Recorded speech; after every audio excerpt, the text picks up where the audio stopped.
Hi hello നമസ്കാരം. പുതിയൊരു വീഡിയോയിലേക്ക് എല്ലാവർക്കും സ്വാഗതം. ഇന്നത്തെ വീഡിയോയിൽ നമ്മൾ ഡിസ്കസ് ചെയ്യാൻ പോകുന്നത് ഇൻ്റർനെറ്റ് പ്രൈവസിയെ പറ്റിയാണ്. ഇൻ ഫ്യൂച്ചറിൽ ഒരുപാട് ഡിസ്കഷൻസ് നടക്കാൻ സാധ്യതയുള്ളൊരു ടോപ്പിക്കാണിത്. വീഡിയോയിലേക്ക് പോകുന്നതിന് മുമ്പായിട്ട് വളരെ റീസെൻ്റായിട്ട് നടന്നിട്ടുള്ള 2 ഇൻസിഡൻറ്റ്സ് നമുക്കൊന്ന് നോക്കാം.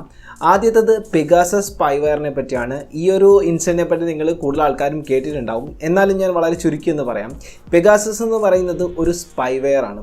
ഈ ഒരു സ്പൈവെയർ നമ്മളുടെ സ്മാർട്ട് ഫോണിലേക്ക് ഇഞ്ചെക്ട് ചെയ്ത് കഴിഞ്ഞാൽ നമ്മുടെ സ്മാർട്ട് ഫോണിലുള്ള എല്ലാ ഡീറ്റെയിൽസും അവർക്ക് എടുക്കാൻ സാധിക്കും. നേരത്തെയൊക്കെ നമ്മൾ നോക്കിക്കഴിഞ്ഞാൽ ഒരു സ്പൈവെയർ ഇഞ്ചെക്ട് ചെയ്യാൻ വേണ്ടിയിട്ട് ഒരു ലിങ്കുകളൊക്കെ ആയിരുന്നു സെൻഡ് ചെയ്ത് തരുന്നത്. അപ്പോൾ ലിങ്ക് സെൻഡ് ചെയ്ത് അതിൽ ക്ലിക്ക് ചെയ്യുന്ന സമയത്ത് സ്പൈവെയർ നമ്മുടെ സ്മാർട്ട് ഫോണിൽ കയറുന്നു, നമ്മളുടെ ഡീറ്റെയിൽസ് എടുത്തുകൊണ്ട് പോകുന്നു. ഇതായിരുന്നു സംഭവിച്ചുകൊണ്ടിരുന്നത്. എന്നാൽ പെഗാസസ് എന്ന് പറയുന്ന ഈ ഒരു സ്പൈവെയർ നമ്മളുടെ സ്മാർട്ട് ഫോണിലേക്ക് ഇഞ്ചെക്ട് ചെയ്യാൻ വേണ്ടിയിട്ട് അവർക്ക് ആവശ്യമായിട്ടുള്ളത് നമ്മുടെ മൊബൈൽ നമ്പർ മാത്രമാണ്.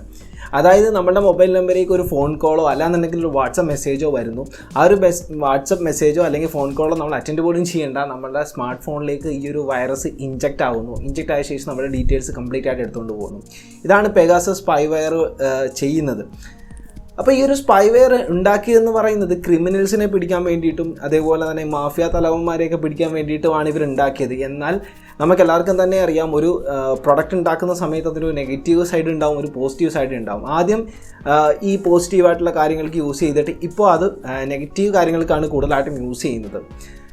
ഇതിൻ്റെ ഒരു പ്രശ്നം എന്ന് പറഞ്ഞു കഴിഞ്ഞാൽ ഒട്ടുമിക്ക ആൾക്കാരെ ഇതിനെ തടയാൻ സാധിക്കത്തില്ല. അതാണ് ഇതിൻ്റെ ഏറ്റവും വലിയ പ്രശ്നം. പെഗാസസിൻ്റെ പ്രശ്നം എന്ന് പറഞ്ഞു കഴിഞ്ഞാൽ ഒരു മൊബൈൽ നമ്പർ കിട്ടിക്കഴിഞ്ഞാൽ അവർക്ക് അത് കംപ്ലീറ്റ് ഡീറ്റെയിൽസ് നമ്മൾ എടുക്കാൻ സാധിക്കും. ഇപ്പോൾ ഒരു മൊബൈൽ നമ്പർ എന്ന് പറയുന്നത് നമുക്ക് ഒരിക്കലും സെക്യൂർഡായിട്ട് വെക്കാൻ പറ്റുന്ന സാധനമല്ല. കാരണം നമ്മൾ എന്തെങ്കിലും ഒരു വെബ്സൈറ്റിൽ കയറണമെങ്കിൽ പോലും ഇപ്പം നമുക്കൊരു മൊബൈൽ നമ്പർ കൊടുക്കേണ്ടതായിട്ടുണ്ട്. ആ ഒരു മൊബൈൽ നമ്പർ എന്തായാലും ഡേറ്റാസ് അവർ സെല്ല് ചെയ്യും. അതുകൊണ്ട് നമ്മൾ മൊബൈൽ നമ്പർ എടുക്കുക എന്ന് പറയുന്നത് അത്ര വലിയ പാടുള്ളൊരു പണിയൊന്നുമല്ല. ഇന്ത്യയിൽ നോക്കിക്കഴിഞ്ഞാൽ ഓൾമോസ്റ്റ് 300ഓളം ആൾക്കാരുടെ, അതായത് ഇന്ത്യയിലെ ടോപ്പ് ജേർണലിസ്റ്റുകൾ, പൊളിറ്റീഷ്യൻസിൻ്റെയൊക്കെ ഏകദേശം 300 ആൾക്കാർക്ക് പെഗാസസ് അറ്റാക്ക് നടന്നിട്ടുണ്ടെന്നാണ് ഇപ്പോഴത്തെ ഒരു കണക്ക്. അതിലിപ്പോൾ പ്രധാനമായിട്ട് പറയാനാണെന്നുണ്ടെങ്കിൽ രാഹുൽ ഗാന്ധിക്ക് പെഗാസസ് അറ്റാക്ക് നടന്നിട്ടുണ്ടെന്നാണ് പറയുന്നത്. ഇൻ്റർനാഷണൽ നോക്കിക്കഴിഞ്ഞാൽ നമുക്ക് എല്ലാവർക്കും അറിയാവുന്ന ജെഫ് ബെസോസ്, ആമസോണിൻ്റെ ഫൗണ്ടറായിട്ടുള്ള ജെഫ് ബെസോസിൻ്റെയും സ്മാർട്ട് ഫോണിൽ പെഗാസസ് അറ്റാക്ക് നടന്നിട്ടുണ്ട്. ജെഫ് ബെസോസ് യൂസ് ചെയ്തിരിക്കുന്ന ഒരു ഐഫോണാണ്. അപ്പോൾ അവിടെ നമുക്ക് മനസ്സിലാക്കാൻ സാധിക്കും ഈ ഒരു പെഗാസസ് എന്ന് പറയുന്ന സ്പൈവെയർ ആൻഡ്രോയിഡിലും അതേപോലെ തന്നെ ഐഫോണിലും എഫക്റ്റ് ചെയ്യുന്ന ഒരു വൈറസ് ആണ്. അപ്പോൾ ജെഫ് ബെസോസ് ഇത് കണ്ടെത്തിയെന്ന് പറയുന്നത് ജെഫ് ബെസോസിൻ്റെ ഫോണിൽ ഈ ഒരു സ്പൈവെയർ ഇഞ്ചെക്ട് ചെയ്ത ശേഷം കൂടുതലായിട്ടും ഡേറ്റ കൺസ്യൂം ആ ഒരു ഫോൺ നടത്തിയെന്നാണ് പറയുന്നത്. അങ്ങനെയാണ് ജെഫ് ബെസോസ് ഈ ഒരു ഇൻസിഡൻറ്റ് റിപ്പോർട്ട് ചെയ്തിട്ടുള്ളത്. ഓക്കെ, അപ്പോൾ ഇതൊരു സാധാരണക്കാർക്ക് വലിയൊരു പ്രശ്നമൊന്നുമല്ല പെഗാസസ് എന്ന് പറയുന്നത്. കാരണം ഇത് ഇഞ്ചെക്ട് ചെയ്യണമെന്നുണ്ടെങ്കിൽ കോടിക്കണക്കിന് രൂപ വേണം. അവർ ചാർജ് ചെയ്യുന്നത് ഭയങ്കര ഭീമാകരമായിട്ടുള്ള സംഖ്യയാണ്. എന്നാൽ ഈ ഒരു പെഗാസസ് എന്ന വൈറസ് പല രാജ്യങ്ങൾ തമ്മിൽ തെറ്റിക്കാൻ വരെ സാധ്യതയുള്ള ഒരു വൈറസ് തന്നെയാണ്. അപ്പോൾ നമ്മൾ ഇതിനെപ്പറ്റി കൂടുതലായിട്ടും ഡിസ്കസ് ചെയ്യേണ്ട ഒരു ടോപ്പിക്ക് തന്നെയാണ്. ഇനി വളരെ റീസെൻ്റായിട്ട് നമ്മുടെ കേരളത്തിൽ നിന്നുള്ള കുറച്ച് ഇൻസിഡൻറ്റ്സ് നോക്കാം. അതിൽ ഒന്നാമത്തെന്ന് പറയുന്നത് GHD സ്പോർട്സ് എന്ന് പറയുന്ന ഒരു ആപ്ലിക്കേഷൻ ഡൗൺലോഡ് ചെയ്യാൻ വേണ്ടി പല ആൾക്കാരും ക്രോമിൽ കയറി സെർച്ച് ചെയ്ത് ഡൗൺലോഡ് ചെയ്തെടുത്തത് ഒരു സ്പൈവെയർ ആപ്ലിക്കേഷനാണ്. അപ്പോൾ ഈ ഒരു സ്പൈവെയർ നമ്മുടെ സ്മാർട്ട് ഫോണിലേക്ക് വന്നു കഴിഞ്ഞ സമയത്ത് ഓട്ടോമാറ്റിക്കായിട്ട് വാട്സപ്പിൽ മെസ്സേജസ് പോകുന്നു, അതേപോലെ ഓട്ടോമാറ്റിക്കായിട്ട് ലിങ്കുകളിൽ ക്ലിക്ക് ചെയ്യുന്നു, ഗൂഗിൾ ക്രോമിലേക്ക് ഓട്ടോമാറ്റിക്കായിട്ട് സൈൻ ഇൻ ചെയ്യുന്നു. അങ്ങനെ ഒരുപാട് പ്രശ്നങ്ങളാണ് ഇത് ഡൗൺലോഡ് ചെയ്ത ആൾക്കാർക്ക് സംഭവിച്ചിട്ടുള്ളത്. സോ ഇതിൽ നിന്നൊക്കെ നമുക്ക് മനസ്സിലാക്കാൻ പറ്റുന്ന ഒരു കാര്യമുണ്ട്, നമ്മൾ ഇൻ്റർനെറ്റിൽ ചെയ്യുന്ന ഒരു കാര്യവും നമുക്ക് സെക്യൂർ ആയിട്ട് വെക്കാൻ സാധിക്കത്തില്ല എന്നുള്ളത്. ഇൻ്റർനെറ്റിൽ ഉള്ള പ്രൈവസി എന്ന് പറയുന്നത് ഭയങ്കര ലിമിറ്റഡ് ആണ്. ഇപ്പോൾ പെഗാസസ് എന്ന് പറയുന്ന ഒരു വൈറസിനെ പറ്റി, സ്പൈവെയറിനെ പറ്റി നമ്മൾ സംസാരിച്ചു. ഇപ്പോൾ ഈ പെഗാസസ് എന്ന് വൈറസിനെ തടയാൻ നമുക്കൊന്നും ചെയ്യാൻ പറ്റത്തില്ല. നമുക്ക് ചെയ്യാൻ പറ്റുന്നത് നമ്മുടെ മൊബൈൽ നമ്പർ ഓപ്പൺ ആക്കി കൊടുക്കാതിരിക്കുക എന്നുള്ളത്. അത് നമുക്ക് ഒരിക്കലും ചെയ്യാൻ പറ്റുന്ന ഒരു കാര്യമല്ല. അപ്പോൾ ഇതിൽ നിന്ന് ഒരു ഓവറോൾ ഐഡിയ കിട്ടിക്കാണും ഇൻ്റർനെറ്റ് പ്രൈവസി എന്താണെന്നുള്ളത്. എന്നാൽ നമ്മൾ സാധാരണക്കാർ ശ്രദ്ധിക്കേണ്ട കുറച്ച് കാര്യങ്ങളുണ്ട്. വളരെ നമ്മളുടെ മിസ്റ്റേക്ക് കാരണം നമ്മളുടെ പ്രൈവസി മറ്റൊരാളിലേക്ക് എത്താതിരിക്കാൻ വേണ്ടി നമുക്ക് നമ്മുടെ സ്മാർട്ട് ഫോണിൽ ചെയ്യാൻ പറ്റുന്ന കുറച്ച് കാര്യങ്ങൾ, അതാണ് നമ്മൾ ഈ ഒരു വീഡിയോയിൽ ഇപ്പം സംസാരിക്കാൻ പോകുന്നത്.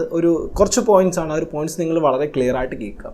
അതിൽ ആദ്യത്തെ പോയിന്റ് എന്ന് പറയുന്നത്, ഒരു കാരണവശാലും നിങ്ങൾ തേർഡ് പാർട്ടി ആപ്ലിക്കേഷൻസ് ഡൗൺലോഡ് ചെയ്യാതിരിക്കുക. അതായത് ഗൂഗിൾ ക്രോമിൽ സെർച്ച് ചെയ്തുകൊണ്ട് നിങ്ങൾ ഒരു കാരണവശാലും ആപ്ലിക്കേഷൻസ് ഡൗൺലോഡ് ചെയ്യാതിരിക്കുക. പല ആൾക്കാരും ക്രാക്കഡ് ആപ്ലിക്കേഷൻസും അതേപോലെ ഇൻസ്റ്റാഗ്രാം, ഫേസ്ബുക്ക് ഫോളോവേഴ്സ് കൂടുന്ന ആപ്ലിക്കേഷൻസും ഒക്കെ ഗൂഗിൾ ക്രോമിൽ കയറി ഡൗൺലോഡ് ചെയ്യാറുണ്ട്. അങ്ങനെ ഡൗൺലോഡ് ചെയ്യുന്ന ആൾക്കാരുടെ സ്മാർട്ട് ഫോൺസിൽ സ്പൈവെയർസ് ഇഞ്ചെക്ട് ആവാനുള്ള സാധ്യത വളരെയധികം കൂടുതലാണ്. സോ നിങ്ങൾ അറിഞ്ഞിട്ടുണ്ടെന്ന് അറിയില്ല, വളരെ റീസെൻ്റായിട്ട് ഗൂഗിൾ പ്ലേ സ്റ്റോറിലും ഒരു സ്പൈവെയർ ആപ്ലിക്കേഷൻ ഉണ്ടായിരുന്നു എന്ന് റിപ്പോർട്ട് ചെയ്തിട്ടുണ്ട്. അപ്പോൾ നമുക്ക് അത്രയും സെക്യൂർ ആയിട്ടുള്ള ഗൂഗിൾ പ്ലേ സ്റ്റോറിൽ വരുന്നുണ്ടെങ്കിൽ ഗൂഗിൾ ക്രോമിൽ നിന്ന് ഡൗൺലോഡ് ചെയ്യുന്ന സാധനത്തിൻ്റെ ഒരു പവർ നിങ്ങൾ മനസ്സിലാക്കണം. അപ്പോൾ ഒരു കാരണവശാലും തേർഡ് പാർട്ടി ആപ്ലിക്കേഷൻസ് ഡൗൺലോഡ് ചെയ്യായിരിക്കും. സോ അടുത്തൊരു കാര്യം എന്ന് പറയുന്നത്, നമ്മളിപ്പോൾ പ്ലേ സ്റ്റോറിൽ നിന്ന് പോലും ആപ്ലിക്കേഷൻസ് ഡൗൺലോഡ് ചെയ്യുന്ന സമയത്ത് പലപ്പോഴും നമുക്ക് ആവശ്യമില്ലാത്ത ആക്സസുകൾ, പെർമിഷൻസ് അവർ ചോദിക്കാറുണ്ട്. ഇപ്പം കോൺടാക്ട്സ് മാത്രം ആവശ്യമുള്ള ഒരു ആപ്പ് ആണെന്നുണ്ടെങ്കിൽ അവർ ഗാലറിയുടെ പെർമിഷൻ ചില സമയത്ത് ചോദിക്കാറുണ്ട്. ഒരു കാരണവശാലും നിങ്ങൾ ആ ഒരു ഗാലറി പെർമിഷൻ അതിൽ അലോ ചെയ്ത് കൊടുക്കേണ്ട ആവശ്യമില്ല. ഏതാണോ അതിന് ആവശ്യമായിട്ടുള്ളത് അതിൻ്റെ പെർമിഷൻസ് മാത്രം അലോ ചെയ്ത് കൊടുക്കും. സോ അടുത്തൊരു കാര്യം എന്ന് പറയുന്നത്, നിങ്ങൾ ഒരു കാരണവശാലും ആവശ്യമില്ലാത്ത ലിങ്കുകളിൽ ക്ലിക്ക് ചെയ്ത് പോകാതിരിക്കുക. ഈ ലിങ്കുകൾ കൂടുതലായിട്ട് നിങ്ങൾക്ക് കിട്ടുന്നത് ഒന്നെങ്കിൽ ജിമെയിലായിരിക്കും, അല്ലാന്നുണ്ടെങ്കിൽ വാട്സപ്പിലായിരിക്കും, അല്ലാന്നുണ്ടെങ്കിൽ ടെലിഗ്രാമിലായിരിക്കും. ടെലിഗ്രാം വഴി ഒരുപാട് ലിങ്ക്സുകൾ ഷെയർ ആയി പോകുന്നുണ്ട്. അപ്പോൾ ആ ലിങ്ക് ക്ലിക്ക് ചെയ്യുന്ന സമയത്ത് നിങ്ങൾ ഒരു വട്ടം കൂടി ആലോചിക്കുക, നിങ്ങൾക്ക് ആവശ്യമുള്ള ലിങ്ക് ആണോ എന്നുള്ളത്. ആവശ്യമില്ലാത്ത ലിങ്ക് ആണെന്നുണ്ടെങ്കിൽ മാക്സിമം ഒഴിവാക്കുക. കാരണം ഈ ലിങ്ക് വഴിയിട്ട് ഒരുപാട് സ്പൈവേഴ്സ് ട്രാൻസ്മിറ്റ് ചെയ്യുന്നുണ്ട്. സോ അടുത്തായിട്ട് നിങ്ങൾ ശ്രദ്ധിക്കേണ്ട കാര്യം എന്ന് പറയുന്നത്, നിങ്ങളുടെ സോഷ്യൽ മീഡിയ പ്ലാറ്റ്ഫോംസ് എല്ലാം തന്നെ 2 ഫാക്ടർ ഒതൻറ്റിക്കേഷൻ ചെയ്തിടുക. അതേപോലെ തന്നെ ഞാൻ നേരത്തെ പറഞ്ഞ ഒരു കാര്യം തന്നെയാണ്, ഈ ഫോളോവേഴ്സ് കൂട്ടാനും ലൈക്ക് കിട്ടാനും വേണ്ടിയിട്ട് ഒരു കാരണവശാലും നിങ്ങളുടെ social media accounts third party ആപ്ലിക്കേഷനിലോ വെബ്സൈറ്റിലോ പോയിട്ട് സൈൻ ഇൻ ചെയ്യാതിരിക്കുക. അടുത്തൊരു പോയിന്റ് എന്ന് പറയുന്നത്, പബ്ലിക് വൈഫൈസ് യൂസ് ചെയ്യാതിരിക്കുക എന്നുള്ളതാണ്. പബ്ലിക് വൈഫൈസിലൂടെ കൂടുതലും നിങ്ങളുടെ സ്മാർട്ട് ഫോൺസോ നിങ്ങളുടെ സിസ്റ്റമോ ഒക്കെ ഹാക്കായി പോകാനുള്ള സാധ്യത വളരെ കൂടുതലാണ്. ഇനി ഏറ്റവും പ്രധാനപ്പെട്ട ഒരു കാര്യം എന്ന് പറയുന്നത്, നിങ്ങളുടെ സ്മാർട്ട് ഫോൺ മറ്റൊരാൾക്ക് ഒരു കാരണവശാലും കൊടുക്കാതിരിക്കുക എന്നുള്ളതാണ്. നിങ്ങളുടെ ഫോണിൽ നിങ്ങൾ ഫോർമാറ്റ് ചെയ്തു എന്ന് വിചാരിക്കുന്ന പല ഡേറ്റാസും റിക്കവർ ചെയ്തെടുക്കാൻ സാധിക്കും.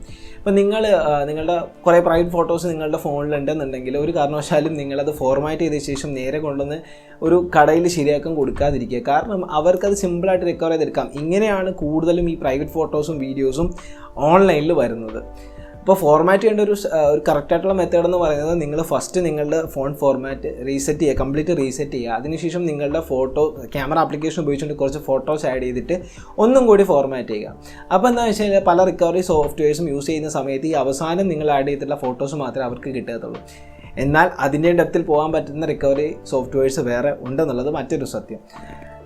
അപ്പോൾ നിങ്ങളുടെ പ്രൈവറ്റ് ഫോട്ടോസോ വീഡിയോസൊക്കെ ഉണ്ടെന്നുണ്ടെങ്കിൽ നിങ്ങൾ നിങ്ങളുടെ സ്മാർട്ട് ഫോൺസ് മറ്റൊരാളുടെ കയ്യിൽ കൊടുക്കാതിരിക്കുക. കൂടുതലും ഈ കടകളിൽ കൊടുക്കുന്ന സമയത്ത് നിങ്ങൾക്ക് പേഴ്സണലായിട്ട് അറിയാവുന്ന ആൾക്കാരുടെ കയ്യിൽ തന്നെ ശരിയാക്കാൻ കൊടുക്കുക. ഇനി അടുത്തൊരു കാര്യം എന്ന് പറയുന്നത്, നിങ്ങളുടെ പാസ്വേഡ്സ് ഒരു കാരണവശാലും ഷെയർ ചെയ്യാതിരിക്കുക.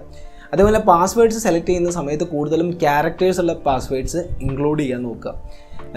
പാസ്വേഡ് ഷെയറിങ് ഞാൻ പറഞ്ഞതെന്ന് പറഞ്ഞാൽ, എനിക്ക് ഒരുപാട് ആൾക്കാർ മെസ്സേജ് അയക്കാറുണ്ട്, ജിമെയിൽ ഹാക്കായി പോയി എന്ന് പറഞ്ഞാൽ. അപ്പോൾ ഹാക്കായി പോയി എന്ന് പറയുന്നത്, പാസ്വേഡ് ഷെയർ ചെയ്ത് കൊടുക്കുക എന്ന് പറഞ്ഞാൽ ഹാക്കായി പോയെന്ന് പറയാൻ പറ്റത്തില്ലല്ലോ. പല ആൾക്കാരും ഈ ഫ്രീ ഫയർ, പബ്ജി പോലുള്ള ഗെയിംസിൽ എന്തെങ്കിലും ടോക്കൺസോ അങ്ങനെ എന്തോ കാര്യങ്ങളൊക്കെ വാങ്ങാൻ വേണ്ടിയിട്ടാണ് ഈ ഒരു മെയിലും പാസ്വേഡ് സഹിതം അതേപോലെ തന്നെ ഷെയർ ചെയ്ത് കൊടുക്കുന്നത്. അതേപോലെ തന്നെ ഈ കപ്പിൾസായിട്ടുള്ള ആൾക്കാർ അവരും പരസ്പരം ഈ ഒരു ഇമെയിലും അതേപോലെ പാസ്വേഡും ഷെയർ ചെയ്ത് കൊടുക്കാറുണ്ട്. ഒരു കാരണവശാലും നിങ്ങളത് ഷെയർ ചെയ്ത് കൊടുക്കരുത്. കാരണം ഇപ്പോൾ ബ്രേക്കപ്പ് ആയി കഴിഞ്ഞ് കഴിഞ്ഞാൽ പോലും അവർ ലോഗിൻ ചെയ്ത് യൂസ് ചെയ്യുന്നുണ്ട്. പല ആൾക്കാരും അങ്ങനെ ഒരു കേസ് എൻ്റെ അടുത്ത് വന്നതുകൊണ്ടാണ് ഞാൻ അങ്ങനെ പറഞ്ഞത്. ഓക്കെ, അപ്പോൾ നിങ്ങളുടെ പാസ്വേഡ് നിങ്ങൾ പ്രൊട്ടക്റ്റ് ആയിട്ട് വെക്കുക. അതേപോലെ തന്നെ പാസ്വേഡ് നിങ്ങളുടെ സ്മാർട്ട് ഫോണിൽ ഒരിക്കലും സേവ് ചെയ്തിടരുത്. ഓരോ വട്ടവും അടിക്കുമ്പോഴും ടൈപ്പ് ചെയ്ത് തന്നെ സൈൻ ഇൻ ചെയ്യുക. പിന്നീട് പാസ്വേഡിനെ പറ്റി പറയേണ്ട മറ്റൊരു കാര്യം എന്ന് പറയുന്നത്, ഒരു കാരണവശാലും നിങ്ങളുടെ എല്ലാ സോഷ്യൽ മീഡിയ ഹാൻഡിൽസിനും അതേപോലെ തന്നെ പല വെബ്സൈറ്റിലും നമ്മൾ പാസ്വേഡ് അടിക്കേണ്ടത്, അതിനെല്ലാം കൂടെ ഒരേ പാസ്വേഡ് ഒരു കാരണവശാലും കൊടുക്കരുത്. അത് ഭയങ്കര ഇഷ്യൂ ആണ്. അതേപോലെ തന്നെ നിങ്ങൾ ശ്രദ്ധിക്കേണ്ട ഒരു കാര്യം എന്ന് പറയുന്നത്, നിങ്ങളിപ്പോൾ ഏതെങ്കിലും ഒരു മണി മേക്കിംഗ് വെബ്സൈറ്റ് അല്ലാന്നുണ്ടെങ്കിൽ നിങ്ങൾക്ക് വലിയ പരിചയമില്ലാത്തൊരു വെബ്സൈറ്റിൽ കയറാൻ വേണ്ടിയിട്ടാണെന്നുണ്ടെങ്കിൽ നിങ്ങളൊരു separate email I D create ചെയ്ത് വെക്കുക. ആ ഒരു ഇമെയിൽ ഐ ഡി ഉപയോഗിച്ചുകൊണ്ട് മാത്രമേ അങ്ങനത്തെ ഉള്ള ആപ്ലിക്കേഷൻസിലും അതുപോലെ വെബ്സൈറ്റിലും സൈൻ ഇൻ ചെയ്യാൻ ശ്രമിക്കുകയുള്ളൂ. കാരണം അപ്പോൾ ഇമെയിൽ ഐ ഡിക്ക് എന്തെങ്കിലും പറ്റിയാൽ പോലും ആ ഒരു ഇമെയിൽ ഐ ഡിയുമായി റിലേറ്റ് ചെയ്തിട്ടുള്ള കാര്യങ്ങൾ മാത്രമേ പോകത്തുള്ളൂ, നമുക്കൊരു വിഷയം വരത്തില്ല. ഓക്കെ, അതും കൂടി ശ്രദ്ധിക്കുക. അപ്പോൾ ഇത്രയും കാര്യങ്ങൾ തീർച്ചയായിട്ടും നിങ്ങൾ ശ്രദ്ധിക്കണം. അപ്പോൾ ഈ ഒരു വീഡിയോയിൽ ഇത്രമാത്രം വീഡിയോ ഇഷ്ടപ്പെടുകയാണെങ്കിൽ തീർച്ചയായിട്ടും ചാനൽ സബ്സ്ക്രൈബ് ചെയ്യുക. തൊട്ടടുത്തുന്ന ബെല്ലൈക്കൻ കൂടി എനേബിൾ ചെയ്ത് വെക്കുക. അടുത്തൊരു വീഡിയോയിൽ കാണുന്നതുവരെ ബൈ ബൈ.